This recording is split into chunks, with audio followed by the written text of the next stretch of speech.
की चकाचौंध भरी रातों में जहां ऊंची इमारतें आकाश को चीरती हुई खड़ी रहती हैं, एक साधारण सा फ्लैट था। उस फ्लैट में रहते थे निशा और उसका पति अजय। निशा एक साधारण गृहिणी थी जिसकी उम्र अभी 23 साल की थी। उसका चेहरा सुंदर था, काले लंबे बाल जो कमर तक लहराते और आंखें जो कभी कभी विद्रोह की चिंगारी छुपाती। अजय एक मध्यम वर्गीय नौकरी पेशा आदमी, दिन भर ऑफिस की भागदौड़ में उलझा रहता। उनका वैवाहिक जीवन एक रूटीन था, सुबह चाय, शाम की थकी हुई बातें और रात को बिना उत्साह के सो जाना। लेकिन निशा के अंदर कुछ और ही चल रहा था, एक ऐसी आग जो धीरे धीरे सुलग रही थी। क्या ये सिर्फ ऊब थी या कुछ गहरा? निशा खुद भी नहीं जानती थी। एक रात जब अजय थककर सो चुका था, निशा बिस्तर पर लेटी इंस्टाग्राम स्क्रॉल कर रही थी।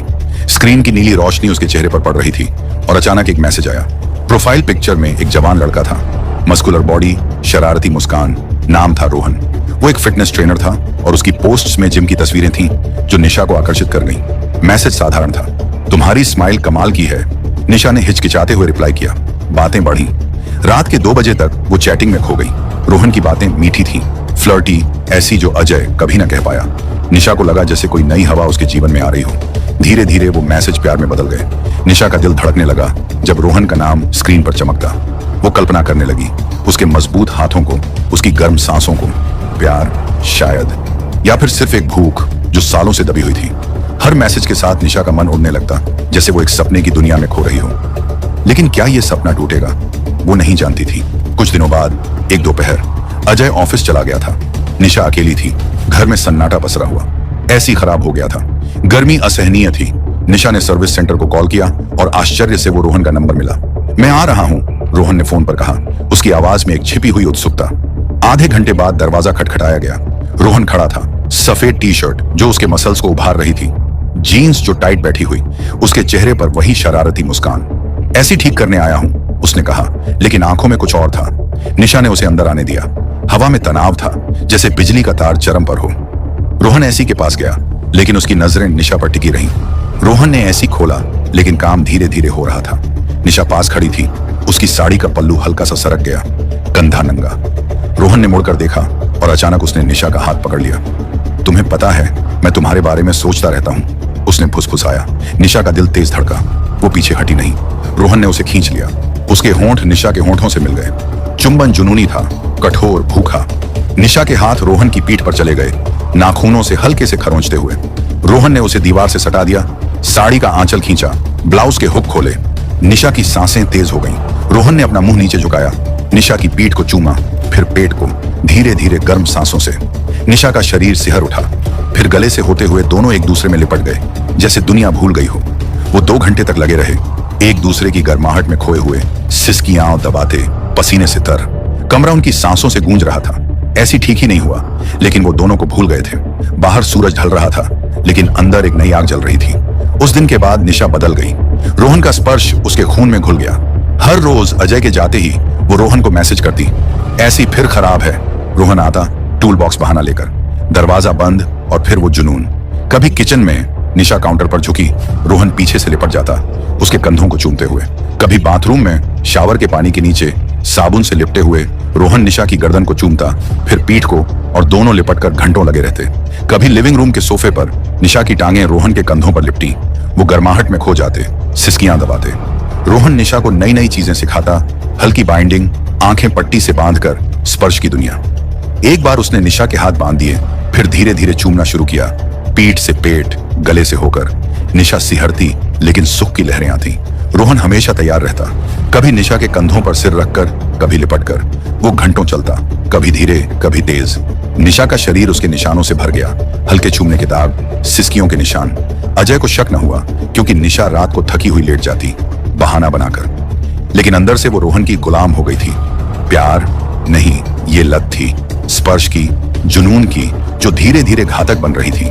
हर मुलाकात के बाद निशा का मन और उलझ जाता, जैसे एक जाल में फंस रही हो। एक शाम अजय ने फोन किया, आज रात ऑफिस में देर होगी, गार्डन पार्टी है, घर मत इंतजार करना। निशा का चेहरा चमक उठा, खुशी की लहर दौड़ी। उसने तुरंत रोहन को मैसेज किया, आ जाओ, पूरी रात हमारी। रोहन पहुंचा, इस बार टूल बॉक्स नहीं, बल्कि 1 बोतल वाइन और कुछ मोमबत्तियां। दरवाजा बंद हुआ और रात शुरू हो गई। पहले वाइन, निशा के होंठ गीले, रोहन ने चूमा, वाइन का स्वाद मिला। फिर बेडरूम। निशा ने अपनी साड़ी उतारी, लाल लहंगा पहना, वो जो रोहन को पसंद था। रोहन ने उसे बिस्तर पर धकेला, लहंगे को धीरे से खींचा। निशा पहले से उत्साहित थी। रोहन ने अपना मुंह नीचे झुकाया, निशा की पीठ को चूमा, फिर पेट को गर्म सांसों से। निशा सिहर उठी, फिर गले से होते हुए दोनों एक दूसरे में लिपट गए। पूरी रात लगे रहे, कभी सोफे पर, कभी फर्श पर। रोहन ने निशा के बालों को सहलाया, कंधों को चूमा, और वो घंटों की गर्माहट में डूबे रहे। सुबह होने को थी, दोनों थक कर लेटे थे, पसीने से तर।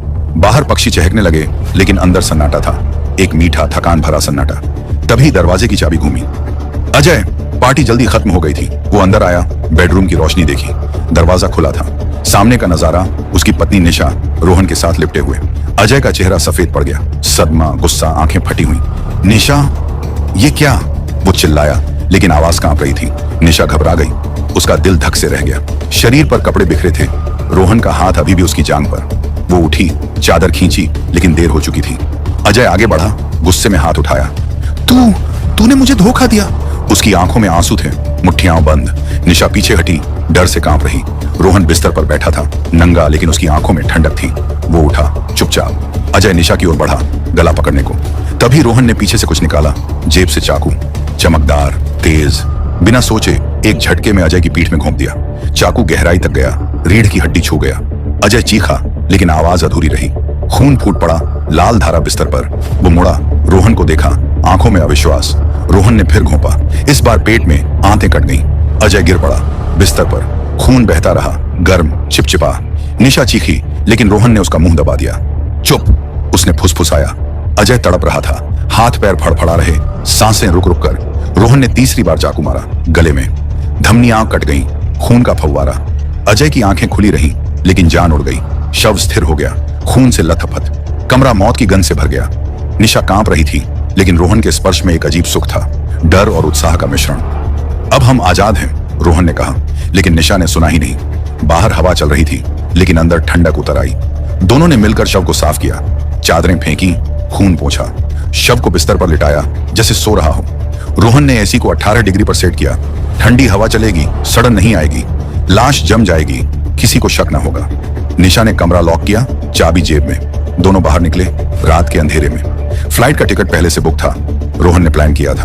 वो भाग गए शहर छोड़कर। निशा का दिल धड़क रहा था, लेकिन रोहन का हाथ उसे सुकून दे रहा था। रास्ते में कार में उन्होंने फिर से लिपट लिया, डर के बीच, खून की याद में। निशा सिहर उठी, रोहन की गर्माहट में। 8 दिन बीत गए, फ्लैट खाली पड़ा था। पड़ोसी सोचते शायद छुट्टी पर गए हैं। ऐसी लगातार चल रहा था, बिजली बिल चढ़ रहा। लेकिन नवंबर आ गया, सर्दी की शुरुआत। ऐसी ओवरलोड हो गया, खराब, बंद हो गया। धीरे धीरे बदबू आने लगी, सड़ती लाश की, मीठी कड़वी, पहले हल्की फिर तेज। पड़ोसियों ने सूंघा, क्या है ये? एक महिला ने दरवाजा खटखटाया, कोई जवाब ना, ताला लगा था। बदबू असहनीय हो गई, कीड़े, मक्खियां। किसी ने पुलिस को फोन किया, पुलिस आई, ताला तोड़ा। अंदर कदम रखते ही नाक पर हाथ। बेडरूम में अजय की लाश सड़ रही, चेहरा सूझा हुआ, त्वचा नीली, आंखें गड्ढों में। कीड़े रेंग रहे थे, मांस खा रहे, खून सूखा, लेकिन बदबू आसमान छू रही। पुलिस ने छुआ, हड्डियां डीली, चाकू के निशान साफ, हत्या। फिंगरप्रिंट्स लिए, सीसीटीवी चेक की, निशा का फोन ट्रेस किया, लेकिन वो गायब। रोहन का नाम इंस्टाग्राम से मिला, लेकिन वो भी लुप्त। पुलिस ने सर्च वारंट जारी किया, एयरपोर्ट्स, बॉर्डर, होटल्स। टीवी पर खबरें चली, पत्नी और प्रेमी ने पति की बेरहमी से हत्या, लाश 8 दिन तक छिपी। लेकिन निशा और रोहन, वो कहीं पहुंच चुके थे, एक छोटे से द्वीप पर, नई जिंदगी। वहां समुद्र की लहरों के बीच वो फिर से मिलते, लिपट कर, खून की याद ताजा। पुलिस कभी न पकड़ पाई, वो गायब हो गए जैसे रेत में पैर के निशान। प्यार नहीं, ये एक काला बंधन था, जुनून और खून का। शहर की वो रातें भूल गईं, लेकिन बदबू, वो हमेशा हवा में तैरती रही। कभी कभी निशा को लगता जैसे वो बदबू उसके पीछे आ रही हो। क्या ये खुशी थी या एक और जाल?